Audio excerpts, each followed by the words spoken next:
Hello বন্ধুরা, তো আজকে দেখুন করব মাছের ঝাল। তো সেই জন্য দেখুন তেলের মধ্যে গরম মশলা দিয়ে এর মধ্যে বাটা পেঁয়াজটা আমি দিয়ে দিলাম। আর এই পেঁয়াজের মধ্যে আছে সর্ষে। তো সর্ষে ছাড়া তো মাছ রান্না অসম্ভব বা খেতে ভালোও লাগে না, টেস্টটা সুস্বাদু হয়। আর এর মধ্যে কিছু টমেটো পেস্ট করে নিয়েছিলাম আর কিছু একটা গোটা টমেটো দিয়ে দিলাম। তো এরপর আমি আস্তে আস্তে সব কিছু মশলা দিয়ে দিচ্ছি। এখানে হলুদ গুঁড়ো, লঙ্কা গুঁড়ো, ধনে গুঁড়ো, জিরে গুঁড়ো, একটু আদা বাটা, তো সব কিছু দিয়ে দিলাম। এবারে মিশিয়ে ভালো করে এবার কষিয়ে নেবো।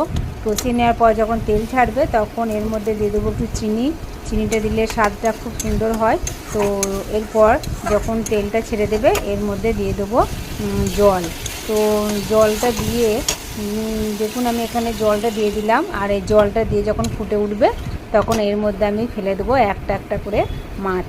তো দেখুন আমার জল ফুটে গেছে বা মশলাটা কষে কষে আমার ফুটে গেছে। তো সেই জন্য আমি মাছগুলো দিয়ে দিলাম। মাছগুলো দেওয়ার পরে ভালো করে আর একবার ফুটিয়ে নেবো। ফুটিয়ে নেওয়ার পরে এর মধ্যে দিয়ে দেবো ধনেপাতা কুচি। তো দেখুন